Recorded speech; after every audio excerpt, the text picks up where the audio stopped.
What does an 80-year-old globe-trotting archaeologist with experience of the occult, religious phenomena, ancient aliens, and fighting Nazis have left to fear?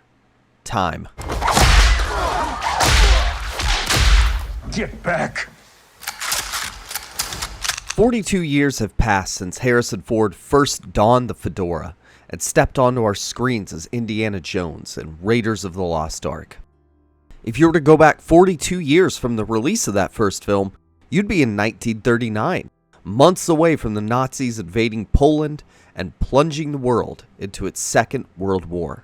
He may not move quite like he once did, but his eyes still glimmer the same. Harrison Ford is still Indiana Jones. In Indiana Jones and the Dial of Destiny, it's 1969, and the United States is about to land a man on the moon. Jones is characteristically grumpy, upset by his personal circumstances, and frustrated by being pushed into retirement from his work as a college professor. His joints are sore, and he needs a break from the noises of modern life. When a voice from his past arrives asking questions of an ancient dial said to predict when and where fissures in time will occur, he is forced into an adventure for one more artifact. One that, of course, belongs in a museum. It is no coincidence that the ultimate MacGuffin of the 2023 version of Indiana Jones is time itself. 40 plus years after his debut, and in the twilight of his life, time is the greatest fear of all. The possibility that he might be able to control it is enticing, and the fear that someone else could wield it is potentially world-shifting. The latter is even more monumental when those chasing it are Nazis. Why is it always Nazis? The Nazis, the MacGuffin, the title itself, it's all very Indiana Jones. In this respect, Dial of Destiny is in keeping with the recent Hollywood trend of maximizing intellectual property by restoring interest in the legacies of their most famous characters. I'm Batman. It's a shrewd streaming era business move that attempts to bring eyes to the original films on Disney Plus, almost as much as it aims to make its own money. And yet the film provides more than the neglectful offerings available elsewhere, incorporating legacy into its narrative, not to only celebrate an IP its studio wanted to freshen up, but to offer a timely and important commentary on the preservation of old film techniques, to warn against the dissolving of film preservation, and to pay homage to the classic cinema that paved the way. Yes, Indiana Jones and the Dial of Destiny is a film about films. The movie opens with a sequence directly ripped from the second half of Buster Keaton's silent-era action comedy, The General, complete with train surfing, bad guys shooting at other bad guys by accident, and water pumps proving to be inescapable obstacles. Almost 100 years on, it remains as exciting and effective as it ever was.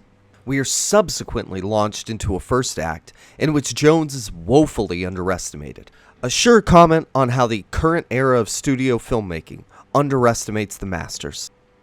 Dial of Destiny, of course, pays tribute to the films within its own franchise, and specifically the moments that made us fall in love with it. But it's in Indiana's supporting characters, Helena and Teddy, that the message of the film is truly illuminated. Helena and Teddy each undergo character arcs that transition them from heartless capitalists looking for a quick buck and a quick exit, to loving people willing to risk it all for those who risked it for them. In the face of time pursuing Nazis, they develop into a poignant mirror to the Nazi villains led by Mads Mikkelsen's Jürgen Voller, a group defined in this movie not by their racist ideologies, but by their fierce dedication to exploiting the past for personal gain. They pursue the dials so they can change the past, their intention to restore Nazi dominance. This is just like the studios using their ownership of intellectual properties to revisit the past and create new avenues of revenue that can bring them greater financial power, or politicians revisiting past colonialist ideologies and psychological techniques in an attempt to seize power and control over the populace. Indiana is, as a result, a beacon of hope, a hero we look to as a means to restore our faith that filmmaking can be more than exploitative nonsense. Just as Top Gun Maverick reassured us in 2022 of how better action films can be made away from the CGI norm of the 21st century, and how the old masters still have important contributions to offer, Indiana Jones and the Dial of Destiny attempts to reassure us that good filmmaking doesn't have to suffer at the hands of exploitative business practices. Dial of Destiny isn't as well made. Its reliance on CGI isn't better than expected 8 out of 10, but it's still not as whirlwind nor revolutionary as its 2022 brethren. But if there was a hero to remind us of why we need movie stars and why we need movies, Indiana Jones is the one. A film franchise built on the back of paying homage to filmmakers from eras gone by, brought back to remind us of the power of the filmmaker, even in a corporate world looking to constantly rinse every property of its last drop of quality and appeal. It feels right. And why is it always Nazis? Homage to the rest of the franchise? Sure. But also because they're the ultimate representatives of strict and damaging ideological practices. And mostly because we're still fighting them in real life. This is 2023, and the far right is more prevalent than it has been for decades. They're still here. Phoebe Waller-Bridge's Helena is perhaps the best of the new additions to the cast. Her character being everything you'd want from a well-traveled, brave, and intelligent archaeologist, but without any of the objectification or perfectionisms of previous women heroes in male-dominated franchises. She is positioned within the narrative as a relative, a parent figure, a fish out of water, but never an object. She is simply a well-written character and a fulcrum around whom many of the film's biggest character developments occur. The writing team of Jez Butterworth, John Henry Butterworth, David Cope, and director James Mangold must be commended for the depth of their allegories and the consistency of their message. And as the first director of an Indiana Jones movie that isn't the legendary Steven Spielberg, James Mangold must be praised for ensuring so many of these great character moments and tidbits of excitement and interest remain present in his completed vision. There are moments where he lets the action go on for a little too long, and others where he abandons absolute realism in a way you couldn't foresee early-era Spielberg doing. But this looks and feels every bit as much an Indiana Jones film as the others, while expertly navigating its new territory.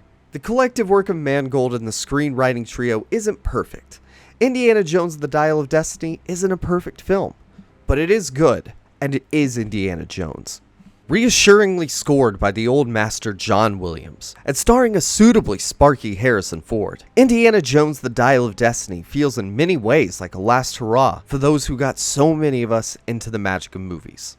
It pays homage to the history of American cinema, to the origins of the Indiana Jones franchise, and to the very idea of cinema itself in the streaming age.